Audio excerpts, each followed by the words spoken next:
بسم الله الرحمن الرحيم. السلام عليكم ورحمة الله وبركاته. بسم الله الرحمن الرحيم. الحمد لله رب العالمين والعاقبة للمتقين والصلاة والسلام على أشرف الأنبياء والمرسلين وعلى آله وصحبه أجمعين وعلى من اتبعهم بإحسان إلى يوم الدين.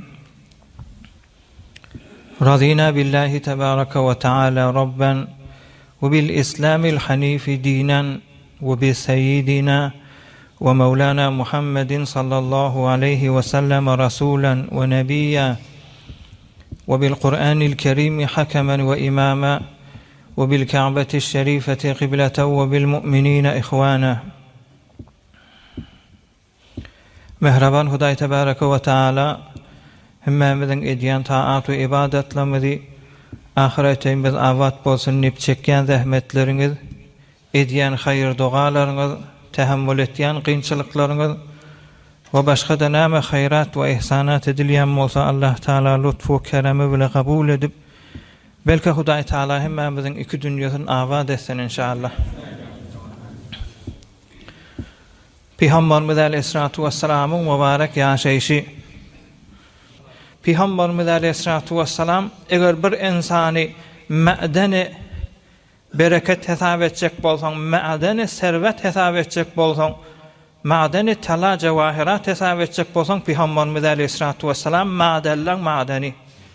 Şoň üçin näki gözeşler, rahimler, ahlaklar ummet üçün eden fedakarçılıklarının hemmesi insanın dünyasını ve ahiretini avad etdiği Müslümanlar. Bir vakit Peygamberimiz Aleyhissalatu vesselam mübarek Hazreti Ayşe Sıddıkı radıyallahu ta'ala anh'ın otağına girdi diye. Hazreti Ayşe Sıddıkı ağla oturan Peygamberimiz Aleyhissalatu vesselam sorak edipdir: "Ey Ayşe, näme ağlayan sen?" Onda: "Ya Resulallah, bir bezegim madı boynumdan asyanım şu gitti" diýdi diye. O muğada garipçilik, hatta agal bir zindigimki atdi zindigin maddi zatlaryna yarar yok. Hemin tori laubali yetip gitmeklik, o da bir garipçilik zamanına, o da Peygamberimiz Aleyhissalatu vesselam'ın mübarek içerisinde bir katı narahati bolupdyr. O Peygamberimiz Aleyhissalatu vesselam'a edipdir: "Ahrici yedeyki, ey Ayşe, elin ber" diýipdir. Peygamberimiz Aleyhissalatu vesselam Hazreti Ayşe'nin elin awkalamany durupdyr. "Elin ber maňa" diýipdir. Mübarek dilini, mübarek parmaklaryny degirip, birazajyk öledip Hazreti Ayşe'nin ayasyna şeýle süýkemany durupdyr. Şeýle awkalamany durupdyr. Hudaý Taala'nın gudreti bilen, Hudaý Taala'nın Peygamberimiz Aleyhissalatu vesselam'ın muayyet mucizelerinin biri olansan, Hudaý Taala şu bezegine jere bolsa Peygamberimiz Aleyhissalatu vesselam'ın mübarek agzynyň we mübarek eliniň degerliginiň hormatyna şu taada şu bezeg boldy diýe şu mübarek suwlar ey musulmanlar. O hem Hazreti Ayşe Sıddık'a şükür etdi diye ey musulmanlar.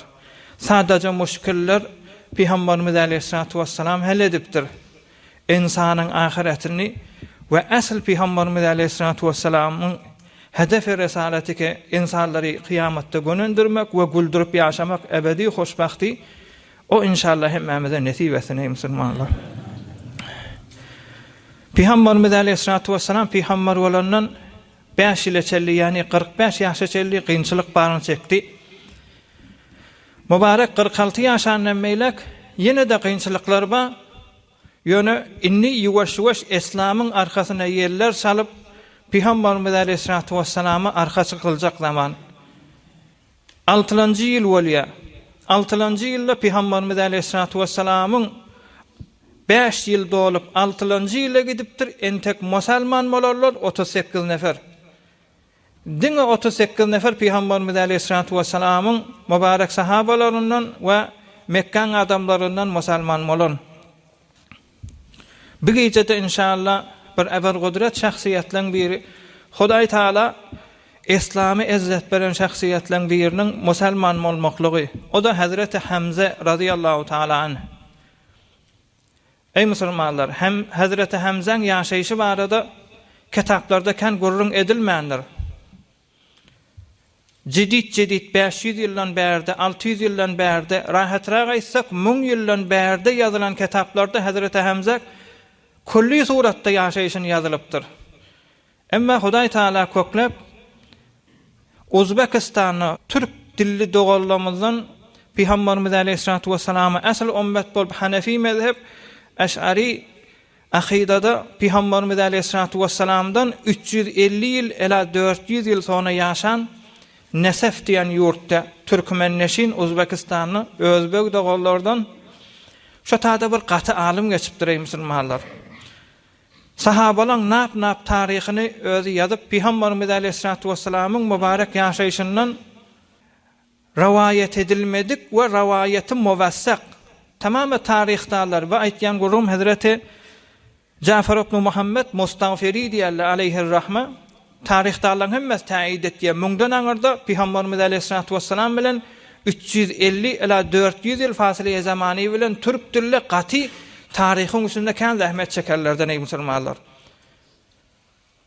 Başga da kan tarihlerden agzalar ýöne ekseren muvassak Hazreti Hamza radıyallahu taala anhuň ýaşaýyşyny öz menbeleri bilen, ma'hazları bilen, menabeleri bilen şo bennohudan aýdyşyny wurasy eşitdirjek bolýan ey musulmanlar. Peygamberimiz Aleyhissalatu vesselam'ın olahan nisbeti we Hazreti Hamza Peygamberimizin emusi, dädesiniň dogany. Emma dädesiniň dogany bolmaklygy bilen hem emuluk ba hem o taraftan Hazreti Hamza bilen Peygamberimiz Aleyhissalatu vesselam süýtleş dogan. Peygamberimiz Hazreti Halime'den emýe. Emma Hazreti Halime'den öňçe siretin evveline geçenler Hazreti Suwaybe'den bir näçe emdi diýe. Hazreti Suwaybe diýen denana Mesruh diýen sagasy dünýä gelenne şondan Peygamberimiz Aleyhissalatu vesselam bir näçe gün emýe. Ondan sonra Hazreti Hamza de radıyallahu taala Peygamberimiz Aleyhissalatu vesselam'dan bir yaş olakan bolansaň bir rivayette de 2 yaş.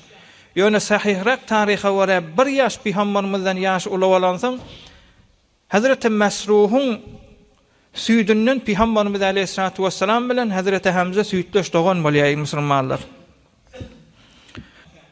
Hazreti Hamza radıyallahu taala iman getirmekliginiň asbaplaryndan tarihte agzalarına ey musulmanlar gaty Hudaý Taala şükür etmeli şu gurrunlary biz eşdip atyz. Näme diýip geçen sahabalaryň arasynda kan sahabalaryň zendigi namas dogul bize yetmedigi Bukhara şerif Moğolun eline, ondan sonra Orsun eline, Bagdad Moğolun eline kan İslam'ın Urupan merkezine münsütüllü mescit bolan İspanya'daki mescitleri ki erti namazda cay tapılmardı, daşarda dururdular diye 800 yıl bundan önce İspanya'da münsütüllü mescitler erti namazda dolup daşarda durulyan şolun üstünde işlenip İslam'ın kan agalliyet zamanını milyoni nusxalar kitaplar zahmet çekip yazılandan sonra ey musulmanlar suwa oklanıptır, otlanıptır, da ediliptir.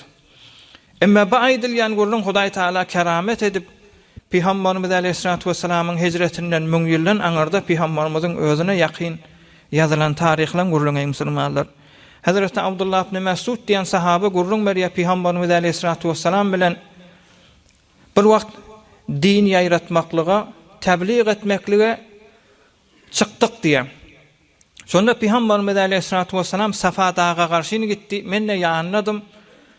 Hom Walid diýen, Walid ibn Mughira diýen zangar başga da kan kafirlerden Safan ýanyna bir belli bot bolmaly, şu boty ibadet edip durarlar. Peygamberimiz Aleyhissalatu vesselam baryp aýdypdyr: "Ya ma'şara Qurayş, ey Qurayşyň adamlary, qulu la ilaha illallahu tuflihu." La ilaha illallah diýin. Hudaý Taala size iyi beren dinini kabul edin, gönenirsiňiz diýip. Şey diýende gaty Mekkan olakan kafirler bota ibadet edip duran ýagdaý Walid ibn Mughira diýen zangar Hudaý saklasyn o diýipdir. Ýanyna Abu Jahl varmış. Ey Abu Jahl, şu Muhammedi diýipdir Aleyhissalatu vesselam, şu mereken arasynda utandyraýmmy diýipdir. Olanlar Hudaý saklasyn o da diýipdir, şey seňe gawwaljak, näme sen et diýipdir. Şonda yankı boti ki öz elleri bilen beceren boti şon boyunna allı diye ibadet edip duran botlarını. Ohum Peygamberimiz Aleyhissalatu vesselam'ın yanına gelipdir. Ey Muhammed diptir Aleyhissalatu vesselam, sen aydiyan, sen Hudaýyň şi ýeňse damar bolýan şarek. Ýeňse damardan maňa ýakynly aýdýan. Meňe Hudaýym şi özde boynumda du. Ýeňse damarym ýalak maňa ýakyn. Hudaýyň sen ýeňse damaryňdan saňa ýakyn bolsa, saňa ýakynjak bolsa, Hudaýyň maňa köke zadydy diye. Meňe Hudaýym munna du dipdir boynumda. Sen Hudaýyň boynundan ýakyn şon ýalak fasile ýok, zat ýok ýanyňda aýtsaň şon kökeseň. Peygamberimiz Aleyhissalatu vesselam da näme jogap berse Hudaý tarapdan berdiği boljak. Wa ma yantiqu anil hawa. Peygamberimiz hiç mogada bir delil keplemendir, näme keplese wahy keplepdir. Ohum Hudaý tarapdan zat aýy mübarekeler gelmenseň Peygamberimiz sukut edipdir. Hudaý saklasyn, muňa üstüne de ýanky botuň içinden ses gelipdir. Peygamberimiz Aleyhissalatu vesselamy yamallamana durupdyr. O botuň içindäki şeytanyň keplemekliginiň de illati ýanky Walid diýen betbaht boyunna botu alyp duha botu galdyrakam de ey Hudaýymyz senden şu Muhammedi öldürmeklige kömek isleýärdir Hudaý saklasyn Aleyhissalatu vesselam. Oň içinde de bir şeytan Hudaý Taalaň düşmanlarynyň biri, jyllan biri ýanky mujasseme ýanky senem botu girakamda oň agzy bilen keplep şonu öldürün, onu palan eder diýip Peygamberimiz Aleyhissalatu vesselam da gaty narahat bolup öýe geldi diýen musulmanlar. Ohum Hazrat Abdullah ibn Mesud gurrun beriye men Peygamberimiz Aleyhissalatu vesselamdan sual etdim. Ya Resulallah näme dip o bot kepledi diýenne Peygamberimiz aýdypdyr o şeytan mahsus bir şeytanlar ki tamamı Peygamberlerin ganynyň dökülmeklige, öldürilmeklige, şehit bolmaklygyna kafirleri hewaslendirýän jin şo kepledi diýdi diye. Ýöne Hudaý Taala onu helak eder basymlykda dipdir. Hazrat Abdullah ibn Mesud gurrun beri 2 gün geçti, 3 gün geçip geçmäke Peygamberimiz Aleyhissalatu vesselam'ın ýanyna otýdyk. Şonu bir ses geldi Peygamberimize salam berdi. Biz göremezek sesini eşitýäs. Peygamberimiz Aleyhissalatu vesselam we aleyhisselam asmandan geldiňmi, ýani ferişteleň birimi, ýa ýerden geldiňmi diýenne, onu ýerden geldim jyllan biri. Ya Resulallah eşitdim, men peseramum Mis'ar diýen jin. Men agamyň ogly peseramum Mis'ar diýen jin bir näçe gün mundan önce kafirlaryň arasynda bota girip saňa kan tawhin edipdir. Bize de şoň habar aýdyldy. Kim saňa kepliýär, kim saňa jur'at etýär ya Resulallah? Men özüm boýnallym şonu nirde görsem öldüreýin diýip geldim şu Mekke-i Mukarreme Safa dagynyň ýanyna bardym, şo taýda tapdym. Bir zerben bilen cehenneme ýolladym ya Resulallah seni hoş etmeklige diýipdir. Izinden de bir islegim we ya Resulallah senden diýipdir Aleyhissalatu vesselam. Erti bolar diýipdir. Ýene de şola botlaryny ibadet edip duqa, ýene safaq bar diýipdir. Hudaýy çagyr, dine çagyr, men şu mujassama girip seni öwjek diýipdir. Erti bolýa Peygamberimiz Aleyhissalatu vesselam Hazrat Abdullah ibn Mesud diýen sahabasy bilen radıyallahu taala gitýe. Ohum ýanky gurrunlar meraheller bolup Peygamberimiz Aleyhissalatu vesselamy o mujassama ewmäne durýar. Hudaý saklasyn. Eşqiyara dideye bina nebut, hubu betterdidişan yeksan nemut diye Hazreti Rumi. Kuddese siruhu. Betbaht adam betbaht bolýar. Gaýtyp ders almaly? Ýok. Aýby bir näçe güniň içinde biziň Hudaýlamyzy sehr edipdir, jadu edipdir diýip ýanky Qurayşyň kafirler gahary gelip Peygamberimiz Aleyhissalatu vesselamy eziyet bermäne durupdyrlar. Hatta Peygamberimiz Aleyhissalatu vesselamyň mübarek ýüzünde näçe ýer yaralanyp mübarek ýüzi gan bolup onu ýere togalap ýanky Walid, Ebu Cehl, Ebu Leheb, sarany Qurayş, sanadida Qurayş şeýdip eziyet berip Peygamberimiz Aleyhissalatu vesselamyň mübarek könekleri, mübarek saçlary, zatlary hemmesi guma bolandy diýe, gana bolandy diýe. Şonu betbaht bir garra adamyň biri şu Qurayşlyň baştaklarynyň eziyet berip durşundan teleke istifade edip Peygamberimiz Aleyhissalatu vesselama gaýtyp arka çykmany elinde bir asasy wady diye şo bilen Peygamberimiz Aleyhissalatu vesselamyň mübarek garynda wurjak bolup çenedi diye golaýlanyny Hudaý Taalaň gudraty bilen el gorydy diye. Şu ýagdaý bolupdy, Peygamberimiz Aleyhissalatu vesselam gaty horlanyp, gaty narahat bolup, Peygamberimiz Aleyhissalatu vesselam da Käbe-i Şerifeň ýanyna gelip narahat bolup gam bolup oturan. Safadan Käbe-i Şerifeň ýanyna gelip. O taraftan Hazreti Hamza Seyyiduş Şuhada radıyallahu ta'ala awa atardy diye awa giderdi. Arslan yekajady düz ýerlerde görüp şonu awlap şekar edip hamyny yüzüp hamyny alyp gaýtýan adam. Batır adam. Şonu şu gün Peygamberimiz Aleyhissalatu vesselam'a şu ittifak düşenni bir keygi atjak bolup izinden gidenine atyňysy bilen şonda ýanky keyik durup izine wakyp şey diýdi diye. Termi bis-sehmi ilayya. Ey Hamza, sen maňa ok atjak bolýan. Derhali ki öz doğan oglanyny öldürjek bolup duran adamlara ok atsan gaw dälmi sen diýdi. Hudaý Taalaň gudraty bilen kepledi diye. Hazreti Hamza näme etjegini bilmedi diye. Maňa atanyňdan ey Hamza öz doğanyny öldürjek bolup sähä edip duran adamlar var. Şoňa ok atsaň saňa kän bäfit bolar. Ewirl iziňe diýdi diye. Bu gurruna näme etjegini bilmäni İslamda da entek müşerref bolanak öýe gelýär. Öýe gelenne zenanasy gurrun bermänidir ýa ey Hamza sen gitip awlanyňdan batyrçylyk edeniňden özüň Qurayşyň arasynda awreýli adam, sahawatmand adam, hyýanat bilen ma'ruf däl. Awreýinma dogan oglanyň gaty horladylar diýipdir. Ey Hamza, sana aýtsam, şu bir yetim bolsa, ýöne yetimlikde de nesebi belli däl bolsa, kimiň ogullugy belli däl, kimiň çagasy belli däl bolup duran ogul bolsa, ya başga kabilelerden bir yetim ki biziň çagalamyz bilen oýnaýan bolsa, biziň aramyzda bolýan bolsa, şonu horlasalar da her hili horlasalar, onu nesebi belli dä dip horlasalar, onu keseki dip horlasalar, her hili horlasalar da sen dogan oglanyň horlaýşy ýal horlamadylar dipdir. Yani gaty horlanyny sen izine düşmeli. Şonda Hazreti Hamza diýdi, Abu Talib nir dedi. Kefaletin boynalan Abu Talib. Onna Abu Talib o goýullarynyň izinden de habar bolmady. Onna Abu Lahab näme diýdi? Hemmes Peygamberimiziň Amusa. Abu Lahab näme diýdi? Ey o Abu Lahab ýüregi taşdan gatyny aýtma diýipdir. O öz otagynyň öýüniň penjarasyndan gyýgyrardy. Şo kezzaby, şo yalançyny, şo sahiri öldürün diýip gaýtyp teşwik ederdi diýipdir. Hudaý saklasyn. Abbas näme diýdi onu diýipdir. Abbas diýipdir, kefelek ýalakdaşyndan, perwany ýalakdaşyndan aýlanya, ey öz çagaňyz, siz öz ogluňyz şu näme diýip horlaýaňyz diýerler, o benden elinden hiç sat gelmedi diýipdir. Şu da Hazreti Hamza radıyallahu ta'ala öz beter durumsuz adam mezlumyň haqqy bolanyň gaty ağlady diýe. Gaty ağladı, ondan sonra da jeňiň eýmaşyny giydi diye.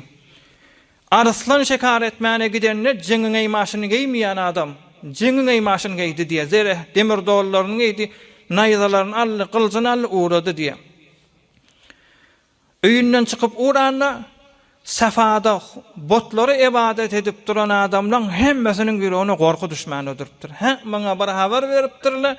Bir de doganyň eltagamyny, dogan oglanyň eltagamyny almany gelýär diýip hemmesi gorkupdyr. İzinden aýdypdyrlar, Hamzaň ahlagyny biz bilýäs.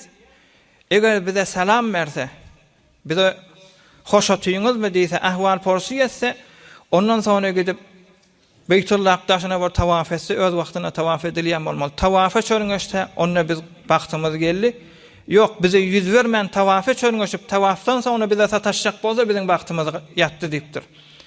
Şonu aýdyşy ýalak yüz vermen aty bilen gelip Beytullah'ın daşyna bir tawaf edip sonra ýanky kafirlaryň ýanyna bardy diýe. Ka adamlar otyrlar olar da ibadet edip siziň haýsy biriňiz men ballymy wurdy diýipdir. Şonu Abu Cehl Hudaý saklasyn Firavun hadihil umma, şu ummatyň Firavuni ey Hamza men ordum diýipdir. Hudaý saklasyn. Şo taýda aýdypdyr Hazreti Hamza radıyallahu taala, ey Qurayş, men ýoklugym diýipdir. Eger men balygym, oýny sileye rahm bolup himayet edýärdi. Öz dogan oglany bolansaň insaniýatyň özünden, oň Peygamberimiz Aleyhissalatu vesselamyň nubowwetini entek taýit edenak, tekzip edenak. Men ballymy, ýetim ballymy men ýokam şey diýip horlapdyrsaňyz. şu ibadet edip duran Lat we Uzza'ňyz bilen gasam etýän, eger men ba bolsam siziň hemmäňiz tiýikden kelläňiz geçirirdim diýipdir. Näme diýip beýtýäň diýip sonra Ebu Cehle gaşyn maryp eline ok ýaýy wady diýe. Hazreti Hamza radıyallahu ta'ala bile bilen ýanky Ebu Cehil'in kellesine vurdu diye 7 yer yarıldı diye bir vuranla. Sen näme diýip şeýtdiň diýdi diye. O hem beýleki kafirler dofuljak bolanny Ebu Cehil ýüregine gorku düşüp zat diýmen. Men dogan oglanyny horladym şu sebepli vurupdy diýip sonra Hazreti Hamza radıyallahu ta'ala olara şeýdip tehdid edip izine gaýtdy. Peygamberimiz Aleyhissalatu vesselam da Beytullah Şerif'in yanına narahat bolup oturun, Peygamberimizin yanına geldi diye. Attan düştü diye. Peygamberimiz Aleyhissalatu vesselam şonda Hazreti Hamza'nın gelenine durup bilmeyeni, ben Hudaý taraftan gelen Peygamber gerçen yüregiň deryada bolsa, emma insan bilmeden neden sonra gaty narahat bolýar, gam bolýar. Şonda Peygamberimiz Aleyhissalatu vesselam Hazreti Hamza kepläp bilmeyeni pozullu diye ağladı diye. Şonda ey dogan oglanım seni horladylam diýenni Peygamberimiz Aleyhissalatu vesselam aýdypdyr. Ey Hamza diýipdir. Bulan horlaýany men dädem bilen enemiň ýoklugy diýipdir. Men bilen bile dertleşer ýalyk erkek doganymyň ýoklugy diýipdir. Maňa arka çykyp kafirlerden himayet eder ýalyk, kafirliň aleyhine himayet eder ýalyk, maňa kömekçi nusret berýän nasyryň ýoklugy diýip gaty ağlady diýe.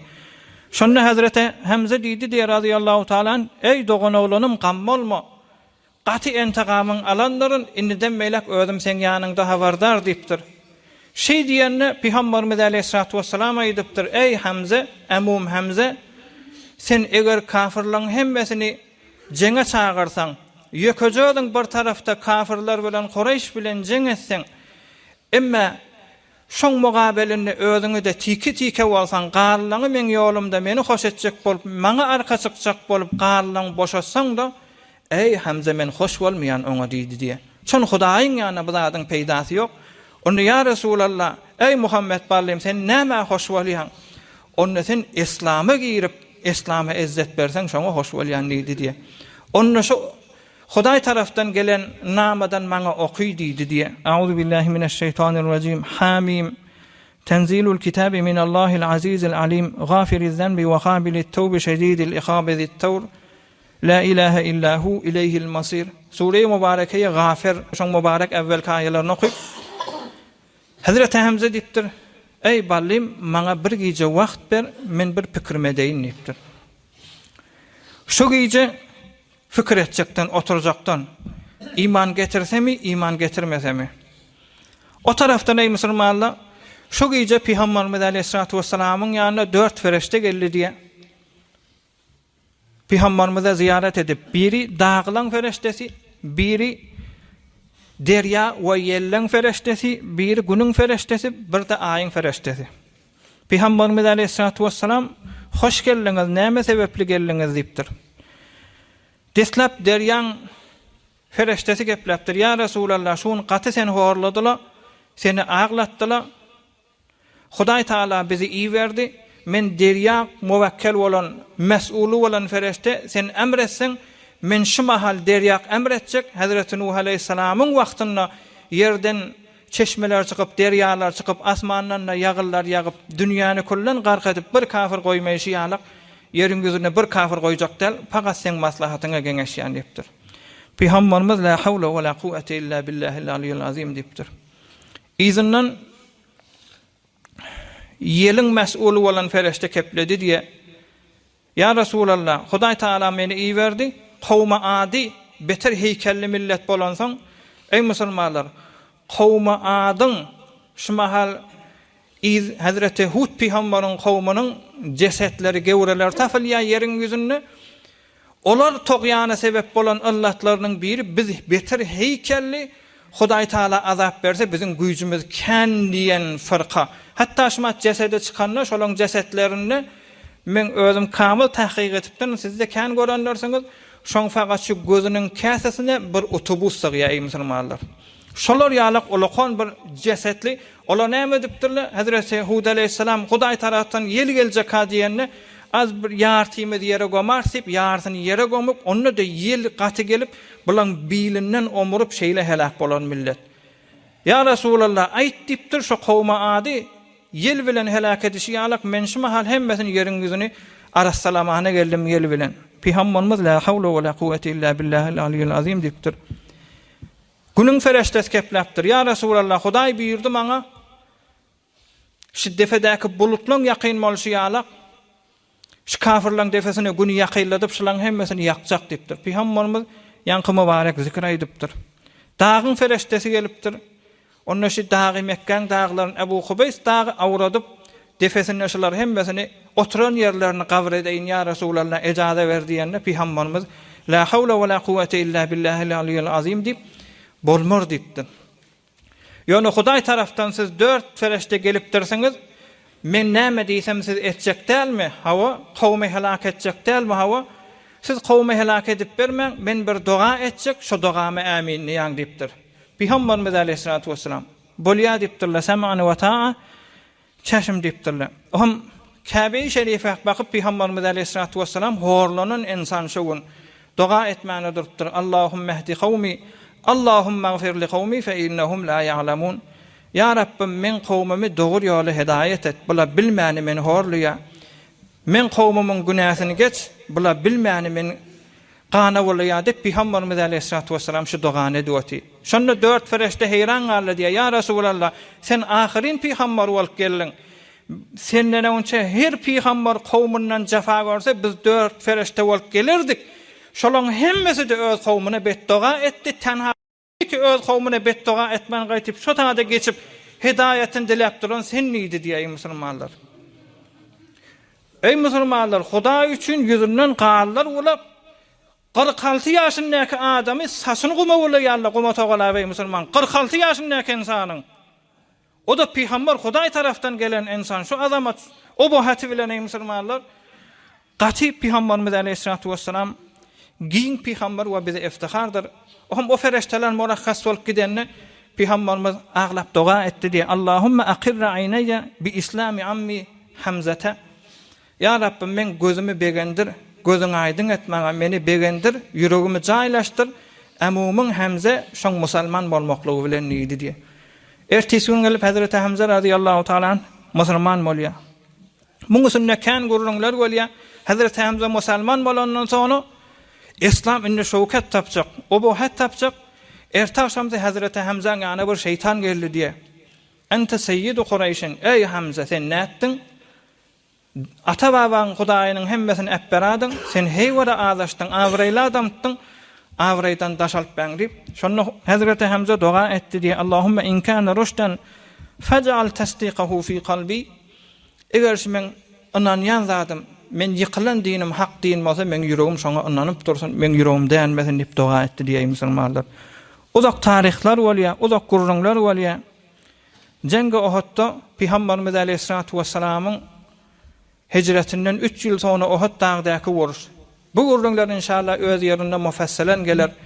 Biz Peygamberimiz aleyhissalatu vesselam 13 ýyl Mekke-i Mukarremede ýaşaýar, 10 ýyl Medine-i Munawwara. Entek 13 ýyl Mekke'däki ýaşaýany biz 2 ýyl zaman gerek täk aýdyp töketjek bolsak. Medine-i Munawwarada da 10 ýyl ýaşaýar. Yani 2 ýyl ela 3 ýyldan agdaljak gurrun bu jenge Uhud'un gurrun. Ýöne muhtasaran aýtsak, jenge Uhud'da musulmanlar muň arasynda hemmesi de piyada bir atly ýok. Kafirlerde 3000, se beraber 200 atly. Gaty horlanýar Peygamberimiz aleyhissalatu vesselam da gaty horluk çekýär. Şonu Hazreti Hamza Seyyiduş Şuhada radıyallahu ta'ala mübarek garny ýarylýar. 3 insan hamle edip, savaş edip, çalyş edip, jeng bilen 3 insany ýykyp bolmardy diýe. Biri Hazreti Hamza, biri Hazreti Ömer, biri de Hazreti Ali radıyallahu ta'ala. Onun üçin üçüsünde gafilge edip Hazreti Hamza'ny gavattan gavat naýza bilen garny ýardylar. Hazreti Ömer radıyallahu ta'ala da namaz okyp duha şehit etdiler. Hazreti Ali radıyallahu ta'ala da namaz okyp duha şehit etdiler dipdir. Şu 3 insana hiç mogada kafirler ýana bilmerdi. Tenha insan eke ruberu gelip hiç bir adamı otturmajak şu üç şahsiyetdi diye. Hatta Hazreti Ali radıyallahu taala fakat kılıcı qaym etdi, fakat batır etdi. Jenglerde kafir ewinden gelasa kafirin kellesinden ursa iki den bölürdü, kaptanından ursa iki bölürdü diye Müslümanlar. Şanyala kudretler vardı diye. Hazreti Hamza radıyallahu taala qavattan Hazreti Cübeyr ibn Mut'am diyen ayanda da sahabalan biri bolýar şoň guly şoňa Ebu Sufyan'ın zenanat Hind diyen zenana Hudaý saklasın. Şoňa kan mallar bilen teşvik edip şonu şu olahany işi etmeklige teşvik etýär Müslümanlar. Sen gidersin Hamza'nın qarnyny ýararsın radıyallahu taala. Ondan sonra şoň bagyryny maňa getirsen palança myktar kyzyl berjek diýipdir. Sonra da oňa razy bolmany Hazreti Hamza'nın mübarek ýankydan mübarek doğdugyny, burunny, gulagyny şu zatlary naha düzüp alyp giden adam. Hind diýen zenany Ebu Sufyan'ın zenanasy. Bu gurrun tamam bolýar. Peygamberimiz Aleyhissalatu vesselam'ın jengi Uhud tamam bolandan sonra Hazreti Hamza Safiye diýen aýallagyny jeng meýdanyny öz erkek doganynyň ýzyna gezip be. Munna üsünden eltanakly Hazreti Hamza o bolup ýatyşyny görüp garyn diýsen ýarlykly, dodok diýsen kesigli, burun diýsen ýok, gulak diýsen ýok. O ýagdaýy görüp aýallagyny gaty akylyny ellenmerer diýip sahabalaryň arasynda hatda Peygamberimiz Aleyhissalatu vesselam bilen aralarda şeýle bir gaýgy bolup şonda Peygamberimiz Aleyhissalatu vesselam'ın öz aýagyna galyp ony zenanalar gyn görjek. Ýogsam şu meýdandaky şehit bolup duran şeýle ýatyşy bilen kıyamatda şeýle tursa da diýipdir. Walaw da jazaa'un nisa. Zenanalar gyn görjek diýipdir. Ýogsam şu Uhud meýdanyna gaty horlanyp şu adamlaryň şeýdip Hudaý ýoluna gany tökedip jan berşi kıyamatda da şu durşuna tursa da diýipdir. İzinden 70 sahaba şu Uhud wurşunda şehit bolan soň 70 sahabany Peygamberimiz Aleyhissalatu vesselam öz mübarek huzuru bilen cenaza namazy okuyýar. Evvel Hazreti Hamza radıyallahu taala şoňa okuyýar, onu aýyrmaň diye. Kaptallan tek sahabalary getirip şu Hazreti Hamza'nın ýanyna goýup ola bilen bilede namaz okuyup. Yani Hazreti Hamza Peygamberimiz niyetini özü bilen Hudaýynyň arasyna belli. Yani 70 cenaza namaz okuydu diye Hazreti Hamza. Çon gaty İslam'a nusret beren kan Peygamberimiz Aleyhissalatu vesselam'a kuwat bolan sahaba. Ey musulmanlar, gözden Hazreti Hamza 58 ýaşynda şehit bolýar. Peygamberimiz Aleyhissalatu vesselam bilen diňe 1 ýaş fasylasy bar. 1 ýaş özünden olakan Peygamberimizden. Peygamberimizin sahih hadisi var, şunu bilin. Peygamberimiz aýdypdyr Aleyhissalatu vesselam Hudaý ýoluna janyny berip, ganyny berip şehit bolan adamlaryň ruhun Hudaý Taala akitýär.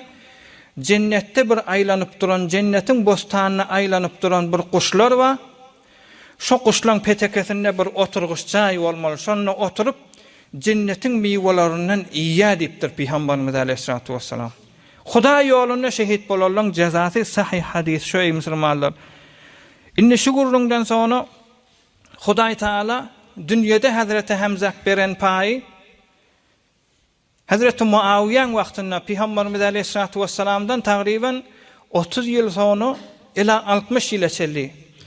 O Peygamberimiz dünýeden geçenden 30 ýyldan te 60 ýyl geçeli 30 ýyl Hazreti Muawiýa hukumet edýär, halafet edýär. Şoň wagtynda ýa-ni Uhud dagynyň kenaryna 70 sahaba jaýlanan Uhud wurşunda şehit bolup şolaň üsünden dereden gaty ýagyn gelip şolaň üsüni açdy diýär. Şonda Hazreti Hamza radıyallahu taala ýanyňky 70 sahabalar Hazreti Abdullah ibn Jahş we ya gasilul melaike ferişteler ýupdyr täze öýlenen hemmeňiz eşitýäňiz Hazreti Hamzalar hemmesi bir ýerde ýatan. Şonda gurrun berilýär musulmanlar. Hazreti Hamza radıyallahu taala kabirde açylypdyr 70 sahaba. O hem Hazreti Muawiye destur berýär, munne başga ýere intiqal beleli. Bir bolmaýar, her dolgelenni, her ýagyn siýil sürenni bir dereň arasyndan akyp bir 70 sahabaň üse açyljak bolsa bir biderek diýip bulan hemmesini başga ýere jaýlaýar. Şumatky 70 sahabaý ki Uhud wurşunda şehit bolupdyr diýip ziyaret edilýär. Medine-i Munawwaraň 5 kilometr gaýrasyna şo tak jaýlaýarlar. Şonda giň zat gözden Peygamberimiz dünýeden geçýär. Hazreti Hamza'dan tagriban